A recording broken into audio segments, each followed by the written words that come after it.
से बोलते। गीता जी वो पहले वाला वो बोलेंगे आप। मैंने मैंने सामने हाँ जी, सकल सुमंगल का, फिर मैं हनुमान चालीसा की शुरू। हाँ जी, हाँ जी, एक मिनट मैं सामने रख के बोलती हूँ, गलत तो होता है।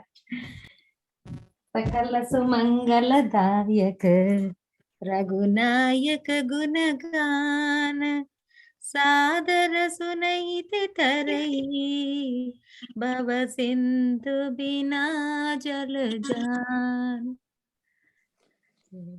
श्री गुरु चरण राम जय सरोज।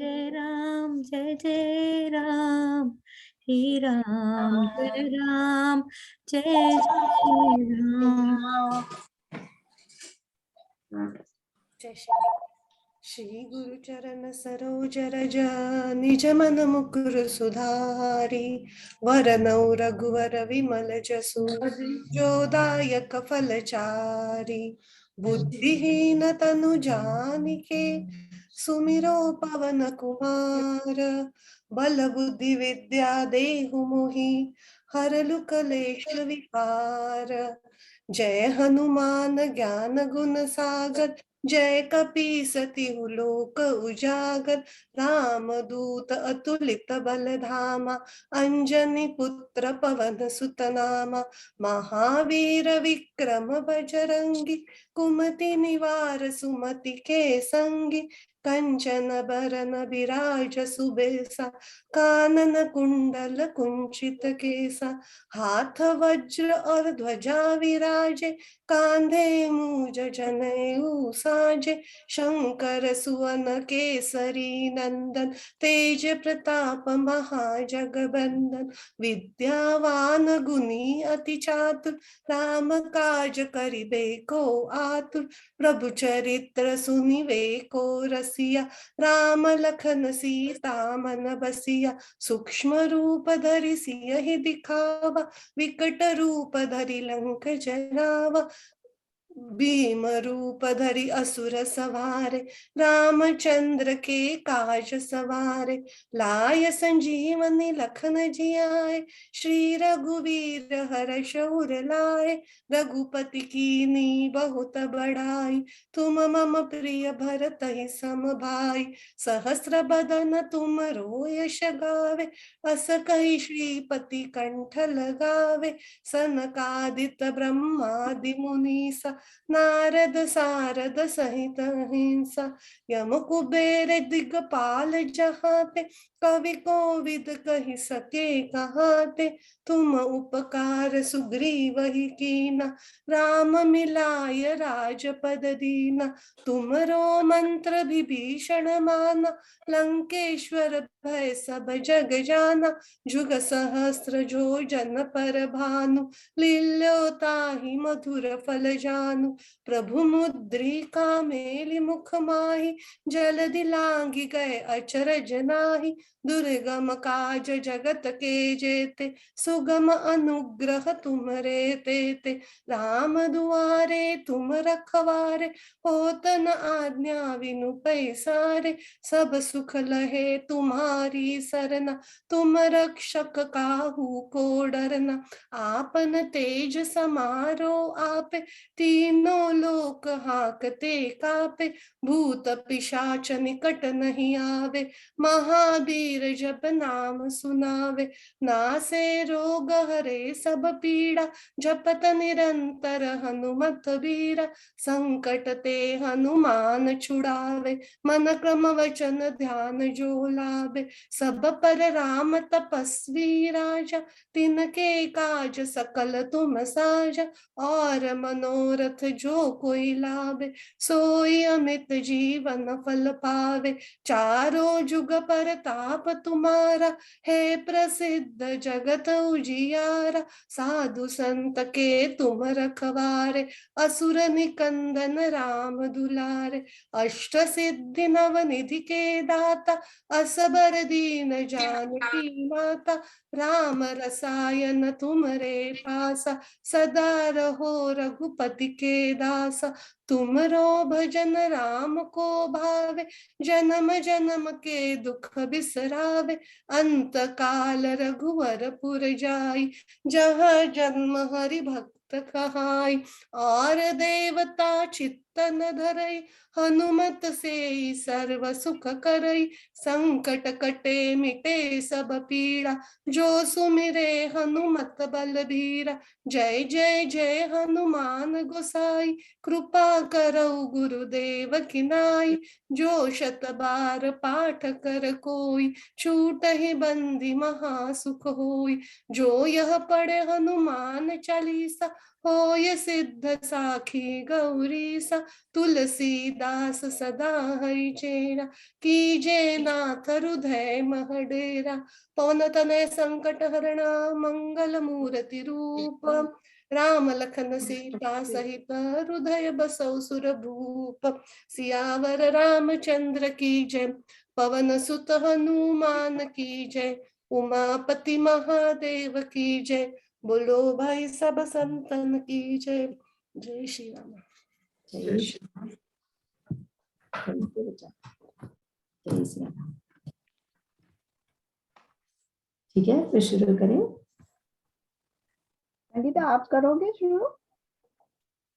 आप शुरू करो नीलम जी। तो हम 70 के नीचे पढ़ने वाले हैं। हाँ।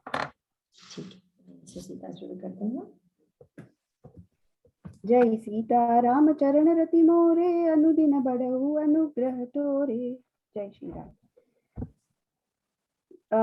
ऐसा कहकर भगवान का स्मरण कर कर नारद जी ने पार्वती जी को आशीर्वाद दिया और कहा कि हे पर्वतराज, तुम संदेह का त्याग कर दो, अब यह कल्याण ही होगा।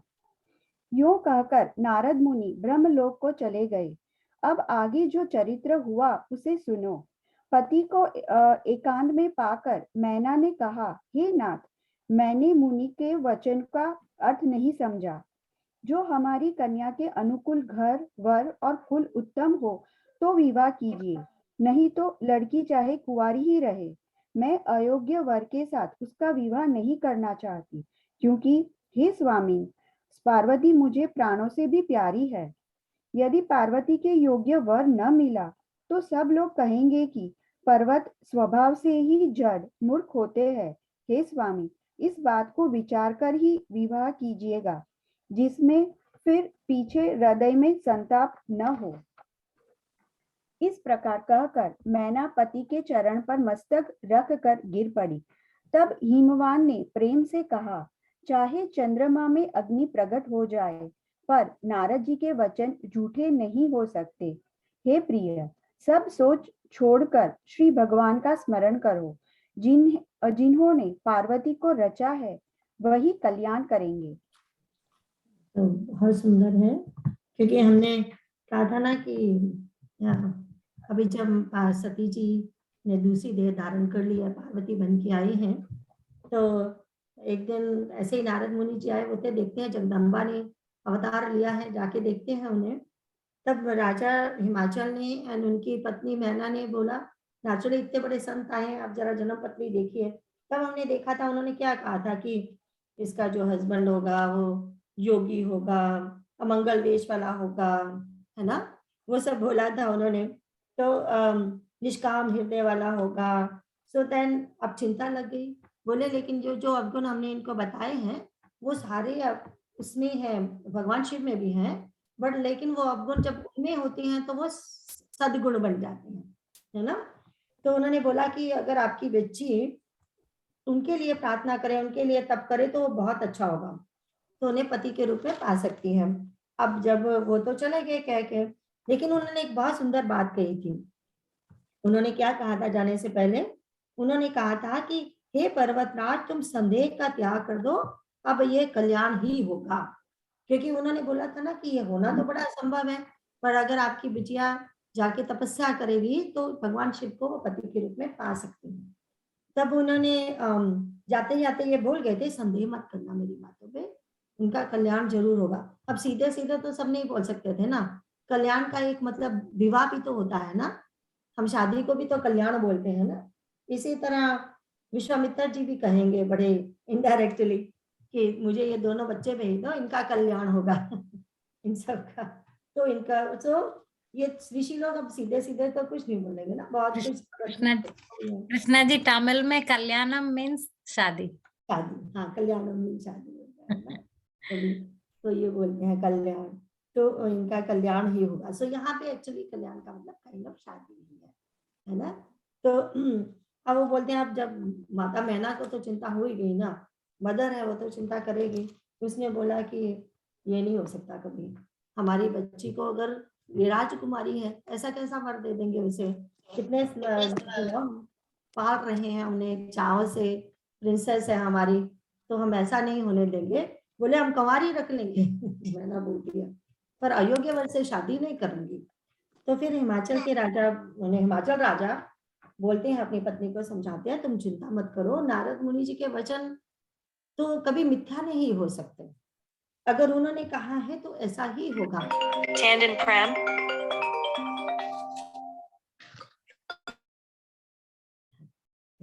तो उन्होंने ये बोला था कि ये मिथ्या नहीं होगा।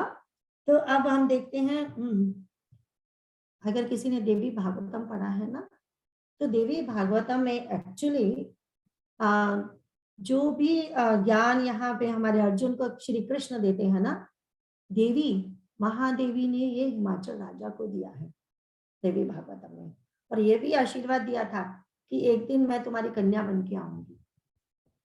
तो इसीलिए हो सकता है यहाँ हिमाचल राजा को उनके वचन याद आ गए हों कि नहीं, जब नारद मुनि जी ने बोला है तो वही होगा, ये जरूर है, वो जगदम्बा ही हमारी पुत्री बन के आई है। तो यहाँ मैं वो समझाते हैं कि तुम चिंता मत करो, तुम जस्ट भगवान का स्मरण करो, एंड जिन्होंने उनको रचा है वो उसकी शादी की भी चिंता उन्हीं को है ना। तो आगे पढ़ते हैं, 71 के नीचे पढ़ते हैं। अब यदि तुम्हें कन्या पर प्रेम है तो जाकर उसे यह शिक्षा दो कि वह ऐसा तप करे जिससे शिवजी मिल जाएं। दूसरे उपाय से यह क्लेश नहीं मिटेगा। नारद जी के वचन रहस्य से युक्त और सकारण हैं, और शिव जी समस्त सुंदर गुणों के भंडार हैं। यह विचार कर तुम मिथ्या संदेह को छोड़ दो। शिव जी सभी तरह से निष्कलंक हैं। पति के वचन सुन मन में प्रसन्न होकर मैना उठकर तुरंत पार्वती के पास गई। पार्वती को देखकर उनकी आंखों में आंसू भर आए।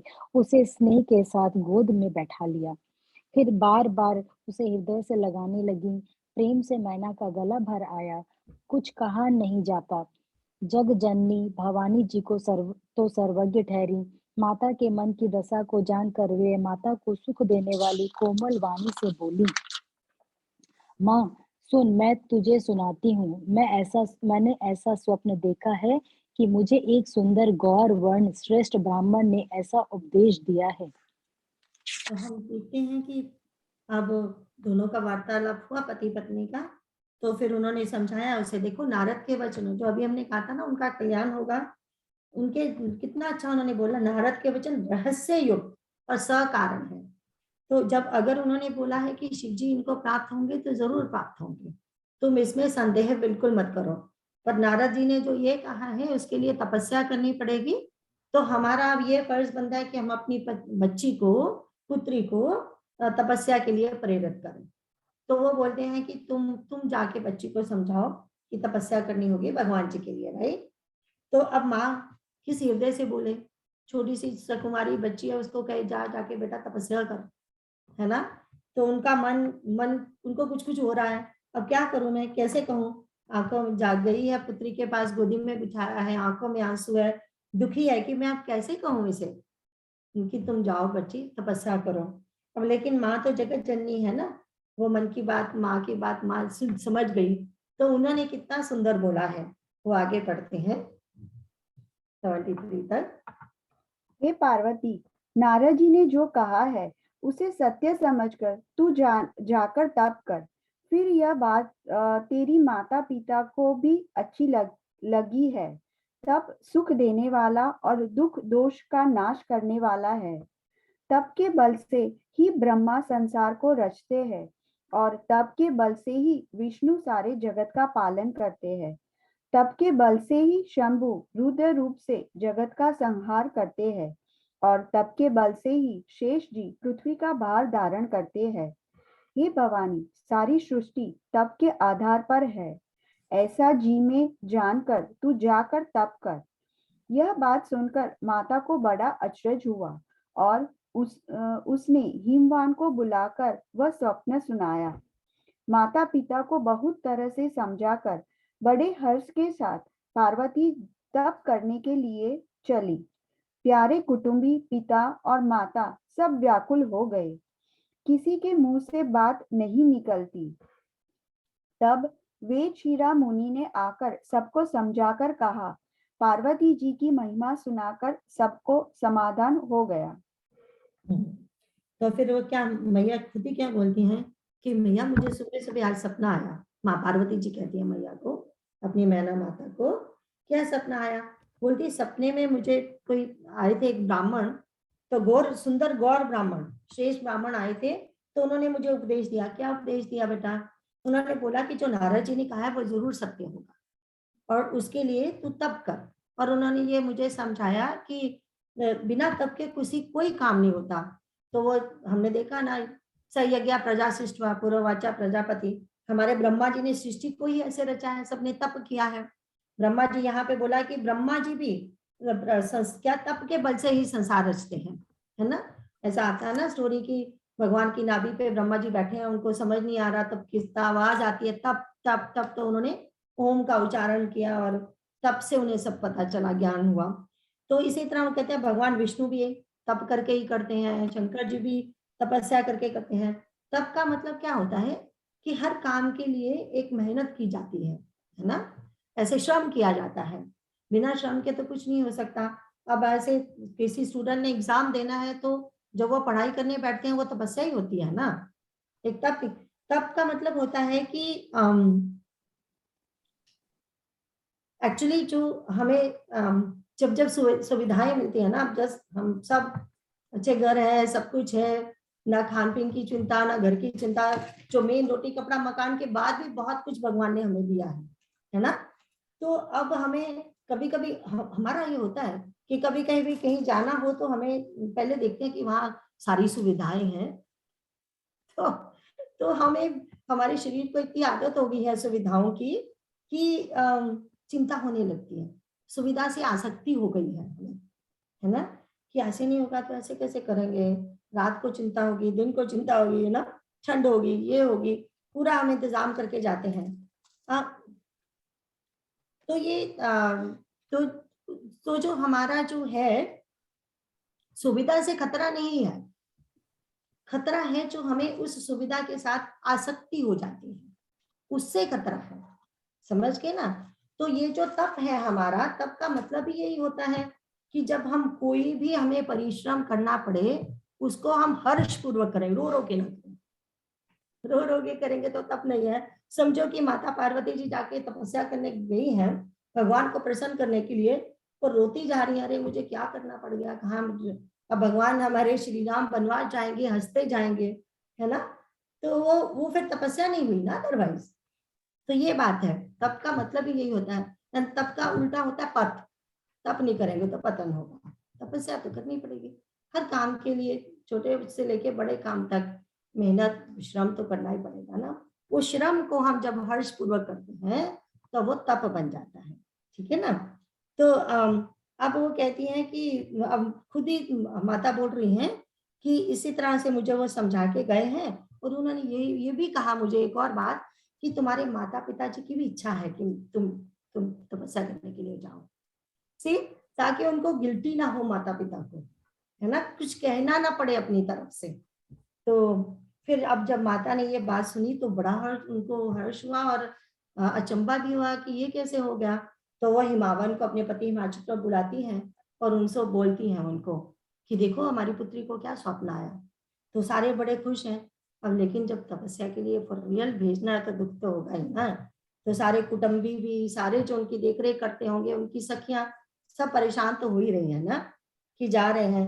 तब कहते हैं कि वेद शिरोमणि आए, उन्होंने फिर सबको समझाया और ये बताया कि पार्वती जी को मामूली मत समझो, ये तो एक ग्रेट आत्मा है ना, ये देवी है हर साल। सो उसके बाद थोड़ा सबको तसल्ली होती है। अब 73 के नीचे पढ़ते हैं। प्राणपति शिव जी के चरणों को हृदय में धारण करके पार्वती जी वन में जाकर तप करने लगी। पार्वती जी का अत्यंत सुकुमार शरीर तप के योग्य नहीं था, तो भी पति के चरणों का स्मरण करके उन्होंने सब भोगों को तज दिया। स्वामी के चरणों में नित्य नया अनुराग उत्पन्न होने लगा और तप में ऐसा मन लगा कि शरीर की सारी सुध बिसर गई। 1000 वर्ष तक उन्होंने मूल और फल खाए, फिर 100 वर्ष साग खाकर बिताए, कुछ दिन जल और वायु का भोजन किया और फिर कुछ दिन कठोर उपवास किए। जो बेलपत्र सूख कर पृथ्वी पर गिरते थे, 3000 वर्ष तक उन्हीं को खाया। फिर सूखे पर्ण पत्ते भी छोड़ दिए। तभी पार्वती का नाम अपर्णा हुआ। तब से उमा का शरीर क्षीण देखकर आकाश से गंभीर ब्रह्मवाणी हुई, हे पर्वतराज की कुमारी, सुन, तेरा मनोरथ सफल हुआ। तू अब सारे असह्य क्लेशों को, कठिन तप को त्याग दे, तब तुझे शिवजी मिलेंगे। तो अब सबसे पहले तो होता है ना, तपस्या का कोई लक्ष्य होना चाहिए। तो हमारी माता का क्या लक्ष्य है? उर्धरी उमा प्राणपति चरना, जाय विपन लागी तप करना। वन में जाके तप करने लगी। किसके लिए? कौन लक्ष्य है? भगवान शिव को पति के रूप में पाना चाहती है, वही लक्ष्य है। जब लक्ष्य अटल हो अपने मन में, हमने कर लिया है कि ये मुझे चाहिए, तो उसके लिए तपस्या भी फिर परिश्रम नहीं लगता। तभी तो कहा ना कि इतनी कठोर तपस्या कर रही है, लेकिन उनके लिए उसको कोई दुख नहीं हो रहा। वो फिर भी उनके स्वामी के चरणों में नित्य नया अनुराग उत्पन्न होने लगा, है ना। इसके बाद उन्होंने बताया कुछ दिन भोजन करते हैं, फिर कुछ दिन वायु का भोजन किया, ये किया, वो किया। तो वो सारा ये जो जो उपवास होता है ना, उपवास को एक शब्द उसका निराहार भी होता है। निराहार की बात कितनी गीता में आई है ना। गीता में देखो ये 259 श्लोका है, विषय विनिवर्तन्ते निराहार से देहिना, है ना। रस वर्जम रसोपेस्य परम दृष्टवा निवर्तते। तो वो क्या बोलते हैं भगवान जी, वहां जगह जगह पे आता है, और भी बहुत जगह पे भगवान जी ने इसका बोला है।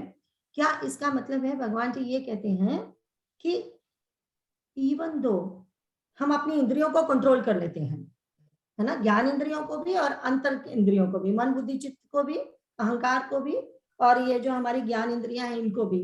बट ये सब कंट्रोल करने के बाद भी वो बात तभी मन में बैठेगी जब तक हमारा एक महान लक्ष्य होगा। और लक्ष्य के प्रति दो चीजें होनी चाहिए। एक, लक्ष्य के प्रति महत्व बुद्धि होनी चाहिए कि this is very important for me, not only I want it, this is something, महत्व बुद्धि। इसीलिए देखो जब कोई भी ग्रंथ भी लिखा जाता है तो उसका महात्म्य बताया जाता है पहले, ये करने से ये मिलेगा, ये करने से ये मिलेगा। तो इसी तरह से अगर लक्ष्य के प्रति हमारी महत्व बुद्धि नहीं होती तो हम उस लक्ष्य की तरफ उस उत्साह से नहीं बढ़ेंगे। एक तो लक्ष्य के प्रति महत्व बुद्धि होनी चाहिए, नंबर दूसरा होना चाहिए कि ये विश्वास कि मैं कर सकती हूँ और मुझे मिलेगा। रिमेंबर वही पंचवटी आ जाती है ना, किस किस के पे विश्वास होना चाहिए। तो वो उसमें ये दो चीजें जुड़ी थी ना, जो लक्ष्य चुना है उस पर भी विश्वास हो, साधना में भी विश्वास हो, गुरु में भी विश्वास हो, वो सब आता है। देन सबसे बड़ा अपने ऊपर भी विश्वास हो, आई कैन डू इट। तो ये सबसे बड़ी बात है, ये देखना है। अब जो निराहार का हमेशा मतलब, उपवास का हमेशा मतलब ये नहीं होता, इसका मतलब ये होता है कि इंद्रियों का कंट्रोल करना। कंट्रोल भी रिमेंबर हमने कहा था ना कि इंद्रियों को कंट्रोल नहीं कर सकते। अगर जब भी हमने बोला था ना, नदी पे एक महान नदी है, उसके ऊपर जब डैम बनाया जाता है, डैम बना के फिर पानी धीरे धीरे छोड़ा जाता है। अदरवाइज डैम बनाने से पहले उस नदी को दूसरी डायरेक्शन दी जाती है, फिर डैम बनाया जाता है, फिर पानी धीरे धीरे छोड़ा जाता है। अगर हम उसको पहले पानी को कोई और डायरेक्शन न दें, सीधा डैम बनाना शुरू कर दे तो it will dam us, flood आ जाएगा, राइट। तो इसी तरह हमारी इंद्रियों को हम कंट्रोल नहीं कर सकते। वो पानी बह रहा है, ये झरने बह रहे हैं, तो इसको करने के लिए हमें उसको एक लक्ष्य देना है जो माता ने दिया। इसीलिए जो तप है फिर मुश्किल नहीं लगता, है ना। तो फिर माता का देखा कि माता ने इतना सारी तपस्या, इतनी भयंकर तपस्या उन्होंने की कि पत्ते तक खाने छोड़ दिए तो उनका नाम अपर्णा पड़ा। तो उसके बाद उन्होंने बोला कि अब एक ब्रह्मवाणी हुई और बोला गया कि देखो तुम्हारा यह मनोरथ सफल हुआ, अब तुम ये कठिन तपस्या त्याग दो। और ये बोला गया कि तुम्हारे पास कुछ शायद आगे आएगा कि कुछ मुनि आएंगे और जब कोई तुम्हारे पिताजी तुम्हें बुलाने आए तो घर चले जाना, हट मत करना। तो ये भी एक बहुत अच्छी बात है, हट मत करना। तुम्हारी तपस्या हो गई, तुम्हें जो जरूर मिलेगा। Now you go home. पर पिताजी जब लेने आए, माता पिता, ठीक है। अब 74 के नीचे पढ़ते हैं। हे भवानी, धीर मुनि और ज्ञानी बहुत हुए हैं, पर ऐसा कठोर तप किसी ने नहीं किया। अब तू इस श्रेष्ठ ब्रह्मा की वाणी को सदा सत्य और निरंतर पवित्र जानकर अपने हृदय में धारण कर। जब तेरे पिता बुलाने आवे तब हट छोड़कर घर चली जाना, और जब तुम्हें सप्तर्षि मिले तब इस वाणी को ठीक समझना। इस प्रकार आकाश से कही हुई ब्रह्मा की वाणी को सुनते ही पार्वती जी प्रसन्न हो गई और हर्ष के मारे उनका शरीर पुलकित हो गया। याज्ञवल्क्य जी भरद्वाज जी से बोले कि मैंने पार्वती जी का सुंदर चरित्र सुनाया, अब शिव जी का सुहावना चरित्र सुनो। जब से सती ने जाकर शरीर त्याग किया, तब से शिव जी के मन में वैराग्य हो गया। वे सदा श्री रघुनाथ जी का नाम जपने लगे और जहां तहां श्री रामचंद्र जी के गुणों की कथाएं सुनने लगे। चित्तानंद सुख के धाम, मोह मद और काम से रहित शिव जी संपूर्ण लोगों को आनंद देने वाले भगवान श्री हरि श्री रामचंद्र जी को हृदय में धारण कर भगवान के ध्यान में मस्त हुए पृथ्वी पर विचरने लगे। तो हमने देखा आकाश बनी हुई थी और उन्होंने बोला कि तुम जब पिता बुलाने आए, जब पहले तुम्हें ऋषि मिलेंगे, सप्त ऋषि, जब उनके साथ तुम्हारी वार्तालाप हो जाएगा उसके बाद तुम पिता बुलाने आए तो चले जाना घर पे, ठीक है। अब ये बोला कि अब ये बोला जब उधर अब शिव जी भगवान जी के बारे में बताते हैं उनका क्या हाल है सती जी के जाने के बाद। तो उन्होंने बोला कि सती जी के जाने के बाद उनके मन में वैराग्य हुआ, तो वो क्या करने लगे, तो रघुनाथ जी का नाम जपने लगे, उनकी गाथाएं सुनने लगे। नंबर हमने देखा था काकभूषण जी के पास भी जाके कथाएं सुनते थे। तो लेकिन दुखी हैं, तो एक तरफ ये कहते हैं दुखी हैं, राम जी के बारे में भी वही बोलेंगे, दुखी हैं, लेकिन दुखी कौन है, चिदानंद जो तो आनंद स्वरूप है वो दुखी है, जो सुख के धाम है वो दुखी है, जो मोह मद और काम से रहित है वो दुखी है। तो अगर कोई चिदानंद है, सुख का धाम है, मोह मद और काम से रहित है, वो दुखी हो ही नहीं सकता। तो फिर ये दुखी क्यों है, तो दुखी इसीलिए है कि वो अपने दुख से दुखी नहीं है, एक भक्त के दुख से दुखी है। क्योंकि रिमेंबर सती के बारे में क्या बोला था कि परम पवित्र है, त्यागी नहीं जा सकती, है ना। तो उन्होंने मन से त्याग किया था, शरीर से त्याग नहीं किया था। लेकिन सती जी को दुख हुआ तो उन्होंने तो अपना शरीर ही त्याग दिया उसके लिए, अब दूसरा शरीर धारण किया है। तो अब तो वो किसके दुख से दुखी हैं, देखो जब जब भी भगवान के बारे में आता है ना, कोमल चित रघुराई, भगवान शिव कोमल चित हैं। तो कोमल चित का क्या मतलब होता है, कोमल का मतलब ये नहीं होता कि वो सुकुमार है कोई, है ना, दुबले पतले सुकुमार, बड़े कोमल सा शरीर है उनका। कोमल का ये मतलब नहीं होता, कोमल का मतलब होता है कि वो हृदय से कोमल है, दूसरे के दुख से द्रवित होते हैं। तभी तो कहते हैं द्रवहु सुदशरथ जर बिहारी, कि आप द्रवित हुई हम पे। वो दूसरे के दुख से जो द्रवित होता है वो है ये भगवान जी, है ना। आगे 75 के नीचे,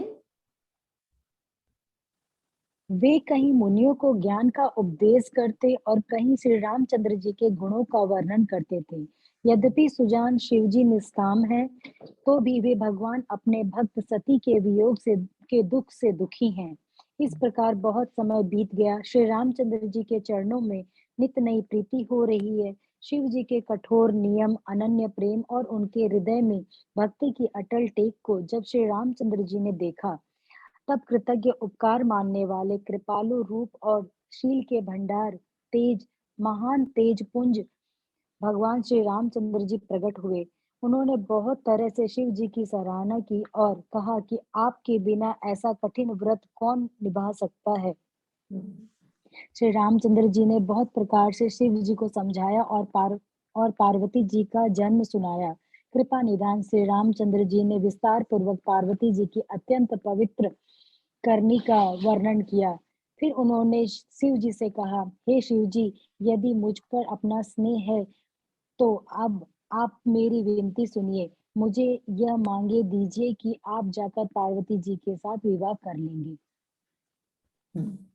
तो हम देखते हैं कि वो कभी कहीं पे जाके ज्ञान उपदेश हो रहा है, तो पर कहीं ज्ञान उपदेश का मतलब हमारे जो वेदों का उपदेश हो रहा है, उपनिषदों का उपदेश हो रहा है, वो सब हो रहा है, और कहीं पे कथा हो रही है। यही श्री हमारे शिव भगवान करते थे। तो ऐसे बहुत समय बीत गया, है ना। एंड फिर कहते हैं एक दिन श्री राम जी प्रकट हुए और उन्होंने भगवान शिव के सामने प्रकट हुए।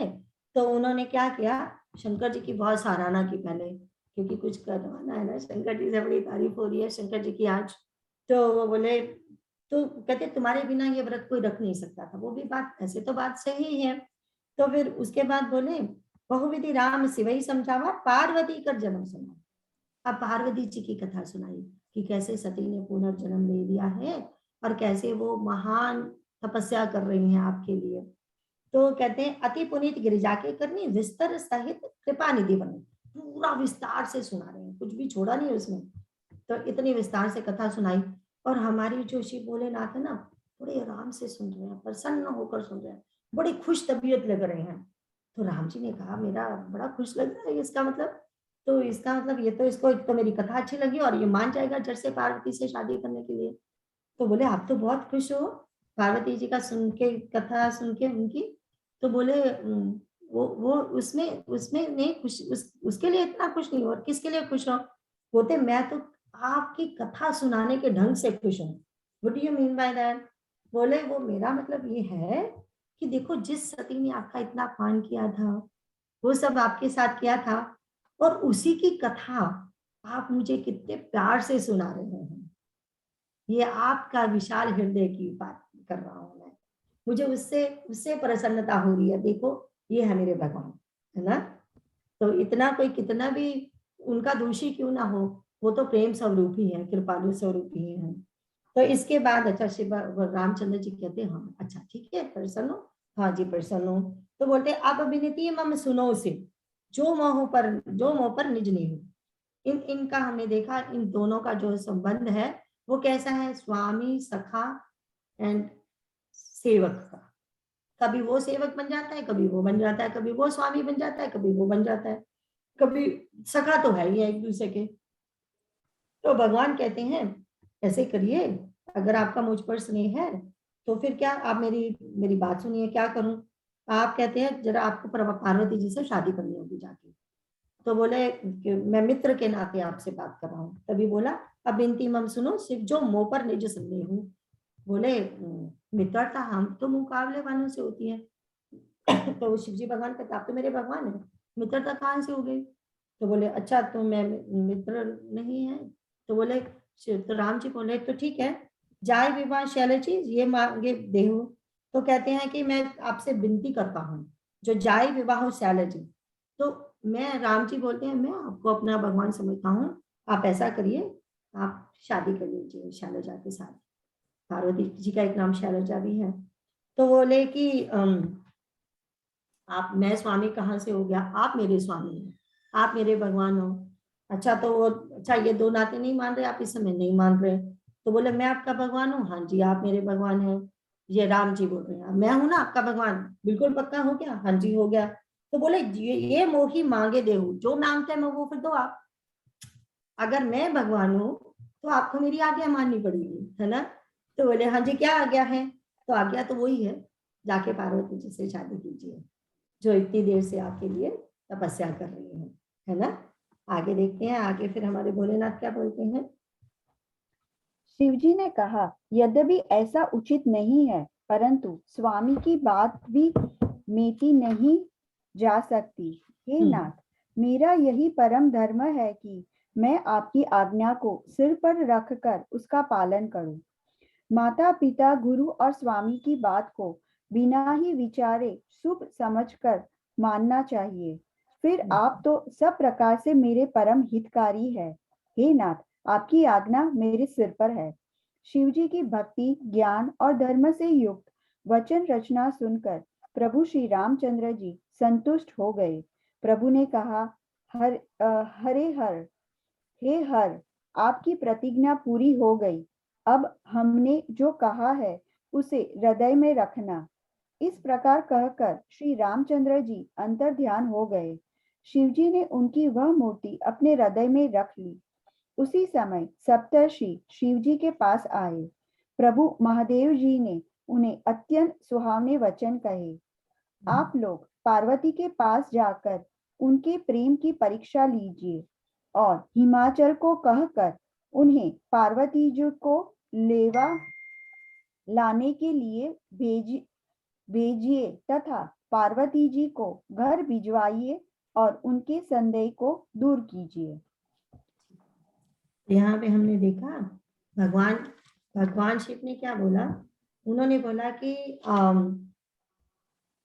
कहते हैं कैसे यद्यपि उचित असनाहि नाथ वचन पुनि मेटे नाही, मेट न जाए। कहते वैसे तो ये उचित नहीं था, देखो मैं चंगा वाला अकेला आदमी घूम रहा था, फिर रहा था, आपसे देखा नहीं गया, फिर से मुझे गृहस्थी में फंसाना चाहते हो, ये अच्छी बात नहीं है ना। कितने मैं मजे से रह रहा था, इधर से उधर, ना घर बनाने की जरूरत ना कुछ, मजे से जहां गया वहां मिला खा लिया। अब गृहिणी आएगी तो घर भी बनाना पड़ेगा, फिर घर में बैठना पड़ेगा, फिर उसकी बातें सुननी पड़ेगी। तो ये सब बोले कि ये देखो जो आपने बोला वो कहती है यद्यपि उचित नहीं है, पर फिर भी मानना पड़ेगा। क्यों मानना पड़ेगा? क्योंकि सिर धरी आयुष करियो तुम्हारा, आपकी आज्ञा सिर माथे पे। हम बड़ों को ऐसे बोलते हैं ना, जो आपने आज्ञा दी वो सिर माथे पे, राइट। तो कहते हैं परम धर्म ये नाथ हमारा, क्योंकि स्वामी की आज्ञा पालन करना तो परम धर्म होता है ना। तो बोले आगे बोले माता पिता गुरु प्रभु के बानी, कि माता पिता गुरु और प्रभु की वाणी को तो बिना विचार किए ही मान लेना चाहिए। क्योंकि वो गुरु बनाए क्यों? इसीलिए तो बनाए ना, गुरु रास्ता दिखाने के लिए तो बनाए हैं। अगर गुरु तो बना लिए, गुरु रास्ता भी दिखा रहा है, फिर हम कहते हैं कि नहीं ये वाले रास्ते तो पर तो मैं नहीं जाऊंगा, मैं तो वही वाले रास्ते पे जाऊंगा, तो फिर गुरु क्यों बनना? और माता पिता का भी वही कि माता पिता जी तो हमेशा अपने बच्चे का भला ही चाहेंगे ना, इसीलिए कहेंगे कि बेटा वो रास्ता जरा खराब है, उधर से मत जाना, इधर से जाओ। हम कितनी बार बच्चों को बोलते हैं डोंट गो दैट वे बेटा, that is dangerous in the night, please just take the main road, है ना, ऐसा हम कहते हैं। तो फिर कहते हैं तुम सब भांति परम हितकारी, आज्ञा सिर पर नाथ तुम्हारी। फिर से बोले लेकिन आप तो परम हितकारी हो, तो आपकी से क्या आज्ञा सिर माथे पे। तो कहते हैं प्रभु तेशीय सुन शंकर वचना, भक्ति विवेक धर्म जुत रचना। भगवान जी बहुत खुश हुए उनके वचनों को सुनकर, क्योंकि वचनों में क्या था? भक्ति था, विवेक था और धर्म युक्त था। क्योंकि पहले बोला था ना उन्होंने परम धर्म ये नाथ हमारा, तो धर्म युक्त उन्होंने बात की, जैसे माता पिता की जो बात की, एंड विवेक की बात क्या की कि गुरु का माता पिता का कथा मानना चाहिए। फिर ये भक्ति की बात क्या थी? तुम सब भांति परम हितकारी, अपने प्रभु पर पूर्ण विश्वास है कि जो भी आप आज्ञा दोगे वो मैं मानूंगा ही, है ना। तो उसके बाद बोले तब भगवान क्या कहते हैं, क्या है प्रभु हर तुम पन रही हो, अब और राखे जो हम के। अब कहते हैं हे हर, भगवान श्री राम जी भगवान शिव को बोल रहे हैं कि तुम्हारा व्रत पूरा हुआ, जो तुमने व्रत रखा हुआ था ना कि सती को इस शरीर से अब नहीं मिलन होगा सती के साथ, तो वो व्रत पूर्ण हो गया। अब ये तो मैया पार्वती जी है ना, शरीर भी त्याग दिया उन्होंने। तो बोले कि लेकिन एक बहुत अच्छी बात की, ये किंकर जी महाराज हर एक शब्द को इतने डिटेल्स में बताते हैं।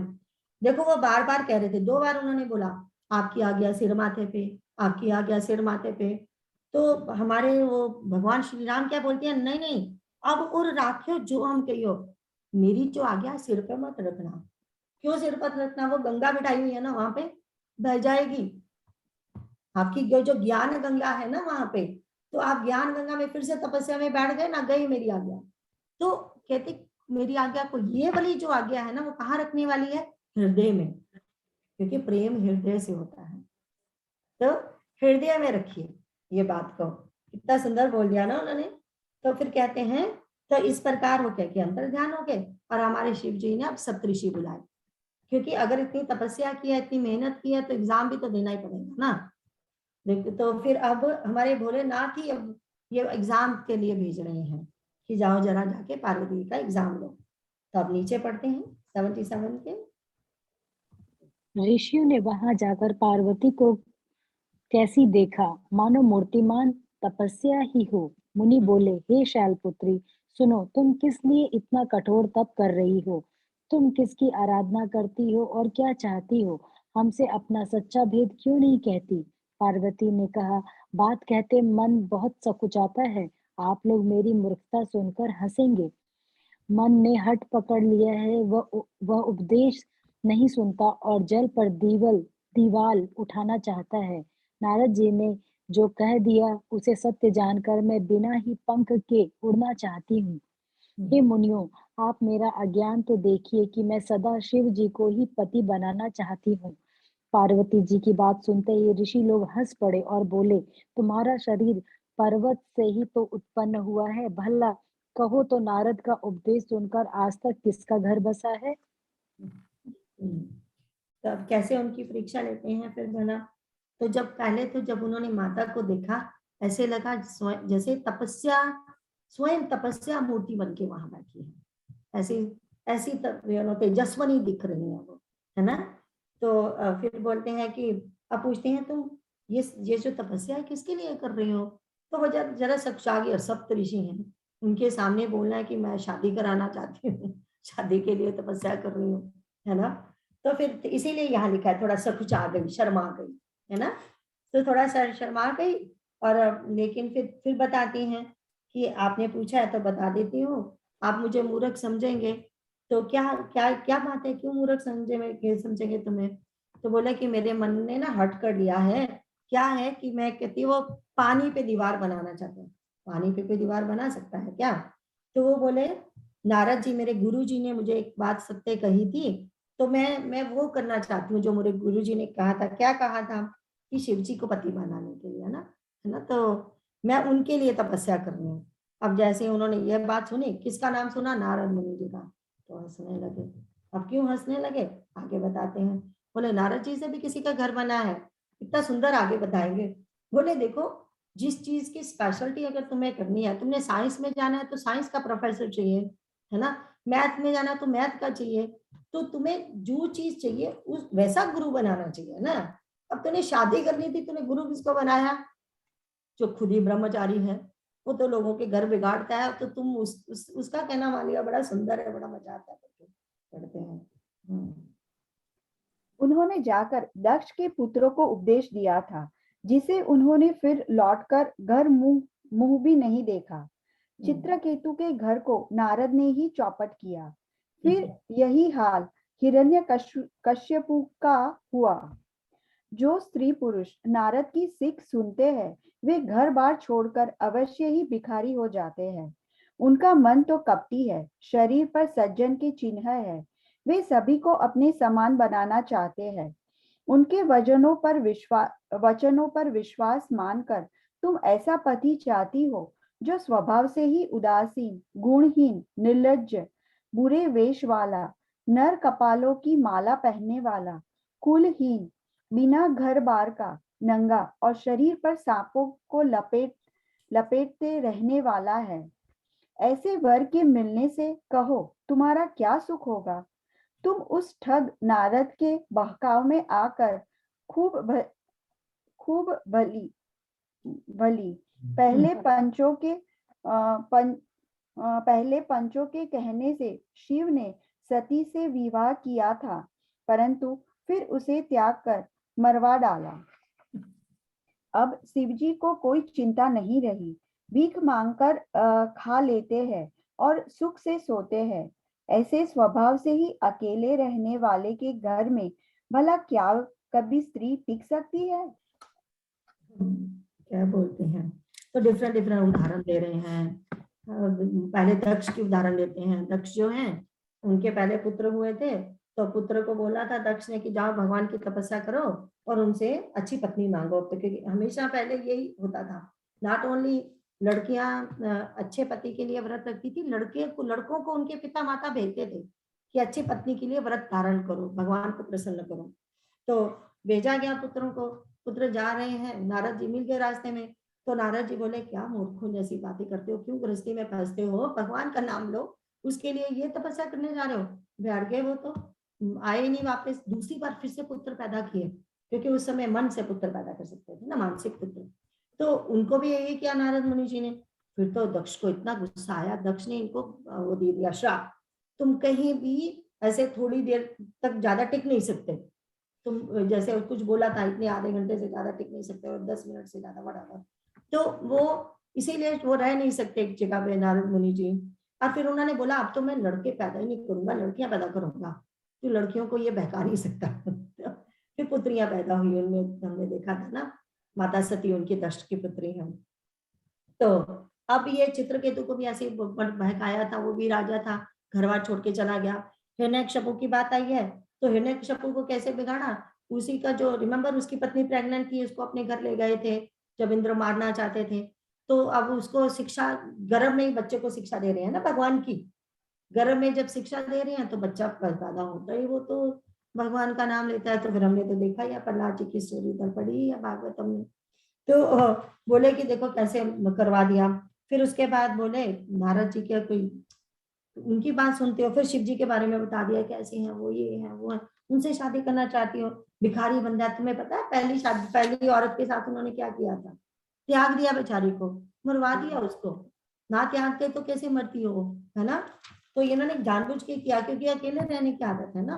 तो क्या क्या बोल रहे हैं भगवान के बारे में। रिमेम्बर ये भगवान शिव ने ही सिखा के भेजा है, रिमेम्बर दैट राइट, उनको अपने से नहीं बोल रहे हो। तो अब वो कहती है अब देखो शिव को चिंता है नहीं कोई, जब से सती गई है अपना भीख मांग के फिरता है इधर उधर, सुख से सोता है, ऐसे ऐसे बंदे के साथ कोई शादी कराता है क्या। तो उसके आगे पढ़ेंगे 79 के नीचे 80 तक। अब भी हमारा कहा मानो, हमने तुम्हारे लिए अच्छा वर विचारा है, वह बहुत ही सुंदर, पवित्र, सुखदायक और शील है, जिसका यश और लीला वेद गाते हैं। वह दोषों से रहित, सारे सद्गुणों की राशि, लक्ष्मी का स्वामी और वैकुंठपुरी का रहने वाला है। हम ऐसे वर को लाकर तुमसे मिला देंगे। यह सुनते ही पार्वती जी हंसकर बोली, आपने यह सत्य ही कहा कि मेरा यह शरीर पर्वत से उत्पन्न हुआ है, इसलिए हट नहीं छूटेगा। शरीर भले ही छूट जाए, सोना भी पत्थर से ही उत्पन्न होता है, सो वह जलाए जाने पर भी अपने स्वभाव सुवर्णत्व को नहीं छोड़ता।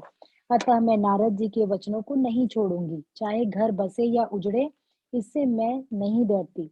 जिसको गुरु के वचनों में विश्वास नहीं है, उसको सुख और सिद्धि स्वप्न में भी सुगम नहीं होती।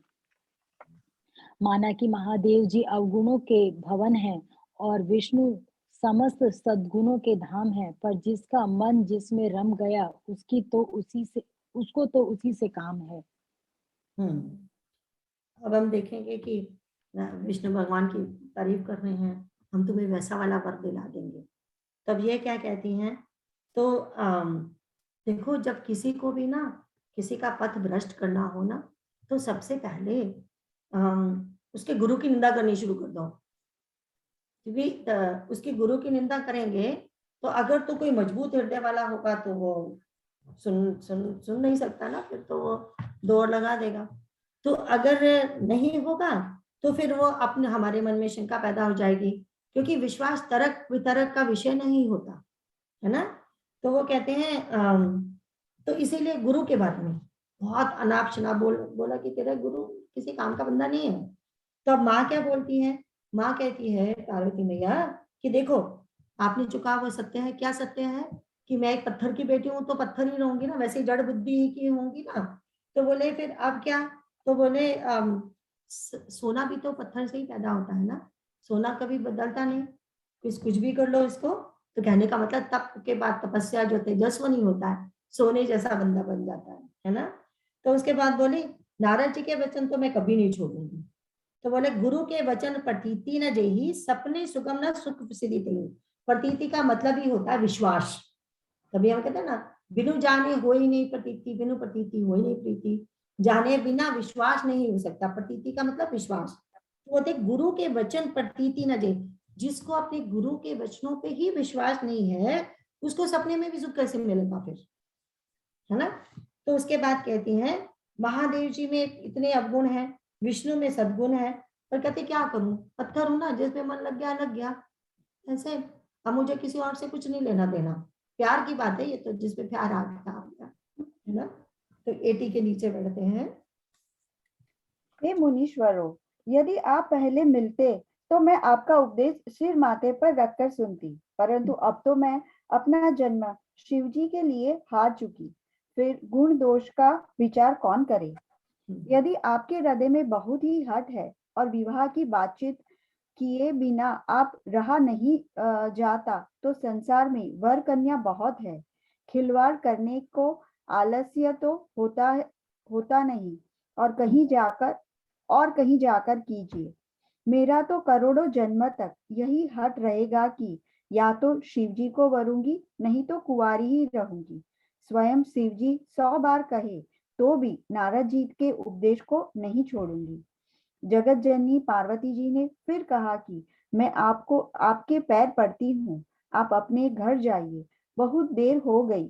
शिव जी में पार्वती जी का ऐसा प्रेम देखकर ज्ञानी मुनि बोले, हे जगत जननी, हे भवानी, आपकी जय हो, जय हो। आप माया है और शिव जी भगवान है। आप दोनों समस्त जगत के माता पिता है। यह कहकर मुनि पार्वती जी के चरणों में सिर नवाकर चल दिए। उनके शरीर बार बार पुलकित हो रहे थे। हाँ, तो यहाँ पे हमने देखा। अब क्या वो क्या बोलती हैं, तो कहती देखो पहले मिलते ना, पहले बताते मुझे तो शायद आपकी बात मान जाती, पर अब तो पहले नारद मुनि जी मिल गए, अब तो बस उनकी बात माननी है मुझे। तो कहती हैं कि लेकिन देखो अगर आपको विवाह कराने का बड़ा शौक है तो बहुत लड़कियां हैं ना, उनके पास जाओ। कहते हैं क्योंकि बोलती है कितनी सुंदर बात बोली, तो कोतहु अनहा आलसू नाही, जिनको गॉसिप करने की आदत होती है ना, जिनको इधर उधर ठठोले करने की आदत होती है, वो आलसी नहीं होते। सुबह से शाम तक बैठे गॉसिप करते रहेंगे और उनको थकावट नहीं होती, मजा आता है उनको उसमें, राइट। तो कहती है तो ऐसा करिए ना, कहीं और जाइए, यहाँ दाल गलने वाली नहीं है, यहाँ बोर हो जाओगे आप, है ना। तो कहते हैं जन्म कोटि लग अगर हमारी वरे संपूर्ण तो रहो काल। तो क्या कहती हैं कि मेरे तो ये करोड़ों जन्मों तक मेरा यही हट रहेगा, एक जन्म नहीं, करोड़ों जन्मों तक। क्या कि या तो शिव जी को वरूंगी, नहीं तो कुंवारी रहूंगी। देखो ये तपस्या की बात आ गई ना फिर से। एक तो लक्ष्य में निष्ठा, फिर गुरु में निष्ठा, साधन में निष्ठा, अपने में निष्ठा, फिर उसके बाद मंत्र में निष्ठा। लेकिन ये कालबद्ध नहीं होता। रिमेंबर गीता में भी आता है ना, कालेन आत्मनि विंदति। ये धीरे धीरे होगा, स्टेप बाय स्टेप। जरूरी नहीं है जो हम चाहते हैं वो इसी जन्म में मिल जाए, शायद हमें कई और जन्म लेने पड़े उसमें उसके लिए। तो वो कहती है मुझे मुझे इसकी कोई चिंता नहीं। आई एम नॉट सेइंग कि मुझे आज ही अभी 10 साल में 5 साल में ही शादी करनी है उनसे, नहीं तो फिर गया, that's it. If he comes with in 5 years he is mine, I am his, otherwise gone. Right, ऐसा नहीं है बोले, ऐसा नहीं है। मुझे तो कहती मुझे तो चाहे करोड़ों जन्म लेने क्यों ना पड़ जाए, 84 लाख योनियां क्यों ना लेनी पड़ जाए, मुझे तो उनसे ही शादी करनी है, राइट। तो कहती है मैं अपने गुरु का उपदेश, आप लोगों ने बहुत कुछ बोला मेरे गुरु के बारे में, पर मैं अपने गुरु का उपदेश नहीं छोड़ने वाली। तो कहती अच्छा, तो अगर भगवान शिव ही आके तुम्हें बोल रहे मैंने नहीं तुमसे शादी करनी, बोली डजंट मैटर, तो शिव ही आके बोल दे मुझे, 100 बार बोल दे, एक बार नहीं 100 बार बोल दे, तो भी मैं बात नहीं मानने वाली, मुझे उन्हीं से ही शादी करनी है ना। तो फिर उसके बाद कहते हैं अब ये उनकी बातें सुन के, अब फिर क्या नहीं, पहले पहले क्या बोलती है, मैं आपके पाँव पड़ती हूँ, यहाँ आपकी दाल गलने वाली नहीं है, अब वापस अपने घरों को जाइए। तो अब देन ये सप्तऋषि उनको प्रणाम करते हैं कि आप तो जगत जननी मैया हो, भगवान शिव तो भगवान है, हम तो ऐसे ही आए थे आपके दर्शन करने के लिए। अपने शिव जी भगवान ने कहा था ना कि इसके बाद तुम हिमावन के पास जाना और उनको बोला अपनी बिटिया को वापस ले आओ। अब 80 इसके नीचे पढ़ते हैं, 81 के नीचे हमारे पास। मुनियों ने जाकर हिमवान को पार्वती जी के पास भेजा और वे विनती करके उनको घर ले आए। फिर सप्त ऋषियों ने शिव जी के पास जाकर उनको पार्वती जी की सारी कथा सुनाई। पार्वती जी का प्रेम सुनते ही शिव जी आनंद मग्न हो गए। सप्त ऋषि प्रसन्न होकर अपने घर ब्रह्मलोक को चले गए। तब सुजान शिव जी मन को स्थिर करके श्री रघुनाथ जी का ध्यान करने लगे। उसी समय तारक नाम का असुर हुआ जिसकी भुजाओं का बल, प्रताप और तेज बहुत बड़ा था, उसने सब लोक और लोकपालों को जीत लिया। सब देवता सुख और संपत्ति से रहित हो गए। वह अजर अमर था, इसलिए किसी से जीता नहीं जाता था। देवता उसके साथ बहुत तरह की लड़ाइयां लड़कर हार गए।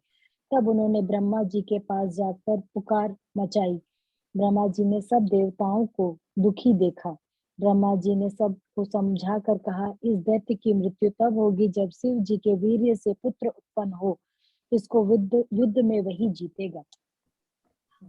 तो यहाँ इसका मेन पहले वाले का तो निचोड़ इतना ही है। अब वो ऋषियों ने हिमावन से बोला और उसके बाद भगवान जी को आके कथा सुनाई। भगवान जी बहुत प्रसन्न है, लेकिन तो शिव जी तो उनको ध्यान फटाफट लग जाता है, फिर से ध्यान में बैठ गए। अब फिर से ध्यान में बैठ गए तो उधर कह रहे हैं कि तारकासुर नाम है, कि तारकासुर उसका नाम था, असुर का नाम तारक, उसको तारकासुर बोलते थे। तो वो उसने लोकपालों को जीत लिया। तो अब वो सारे परेशान होके देवता गए ब्रह्मा जी के पास।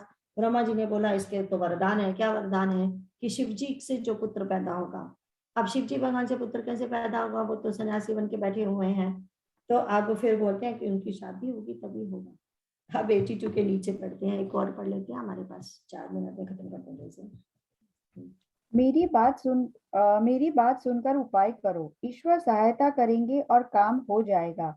सती जी जो दक्ष के यज्ञ में देह त्याग किया था, उन्होंने अब हिमाचल के घर में जाकर जन्म लिया है।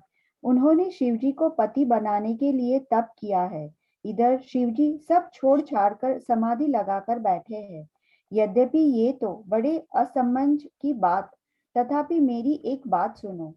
तुम जाकर कामदेव जी को शिवजी के पास भेजो। वह शिवजी के मन में क्षोभ उत्पन्न करे, उनकी समाधि भंग करे। तब हम जाकर शिवजी के चरणों में सिर रख देंगे और जबरदस्ती उन्हें राजी करके विवाह करा देंगे। इस प्रकार से भले ही देवताओं का हित हो, और तो कोई उपाय नहीं है। सबने कहा, यह सम्मति बहुत अच्छी है। फिर देवताओं ने बड़े प्रेम से स्तुति की तथा विषम 5 बाण धारण करने वाला और मछली के चिन्ह युक्त ध्वजा वाला कामदेव प्रकट हुआ। देवताओं ने कामदेव से अपनी सारी विपत्ति कही। सुनकर कामदेव ने मन में विचार किया और हंसकर देवताओं से यूं कहा कि शिवजी के साथ विरोध करने में मेरी कुशल नहीं है।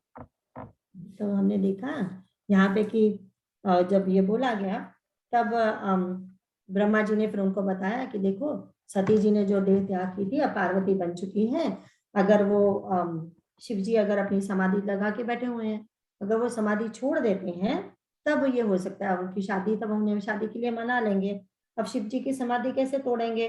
बोले अगर उनके मन में क्षोभ आएगा, हलचल मचेगी किसी तरीके से, तो उसके लिए क्या किया जाए? कामदेव को भेजा जाए, है ना। कामदेव ही यहाँ काम आ सकता है। अब कामदेव की स्तुति की गई, वो प्रकट हुए। अब वो प्रकट हुए तो उन्होंने जो बोला गया कि ये काम करना है, बोले शिव जी के साथ विरोध करके तो खैर है नहीं है। तो लेकिन उसके बाद क्या करते हैं कामदेव जी, वो हम नेक्स्ट टाइम पढ़ेंगे। आज यहीं पे खत्म करेंगे क्योंकि 8:58 हो गए, राइट। तो हम यहाँ पे खत्म करते हैं, लास्ट वाला बोलते हैं। इसके बाद जो भी प्रश्न किसी का हो तो पूछेगा प्लीज। बार बार वर मांगे हूँ। बार बार बर मांगऊ, हर्ष देहु श्रीरंग। पद सरोज अनपायनी, भक्ति सदा सतसंग। जय सीता राम चरण रति मोरे, अनुदिन बड़ऊ अनुग्रह तोरे। Thank you everyone. Any question for today's class? Any question? No question today? Thank you, Krishna ji. Thank you everyone. Ram Ram. Narayan Narayan. Thank you Krishna ji. क्या पहुंच गए? देखिए सुधा जी नारायण नारायण। पहुंच गए। नारायण नारायण। हाँ कृष्णा आंटी। नारायण नारायण कृष्ण जी। नारायण नारायण कृष्ण जी। नारायण नारायण नारायण नारायण। उन्हें थोड़ी ठंडी लग रही है। नारायण नारायण कृष्ण जी। नारायण नारायण। नारायण नारायण पिताजी, Narayan Narayan. Narayan. Narayan, Narayan, everyone. Narayan, Narayan. Narayan, Narayan.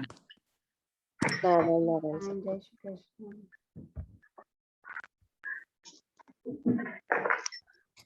बहुत ही सुंदर विषय। गीता थोड़ी लग रही हो, थकी हुई लग रही हो गीता, यू ओके? थोड़ा सा हेडेक रहा था, पता नहीं, too much screen time. Recording बंद कर दो। रिकॉर्डिंग बंद कर दी।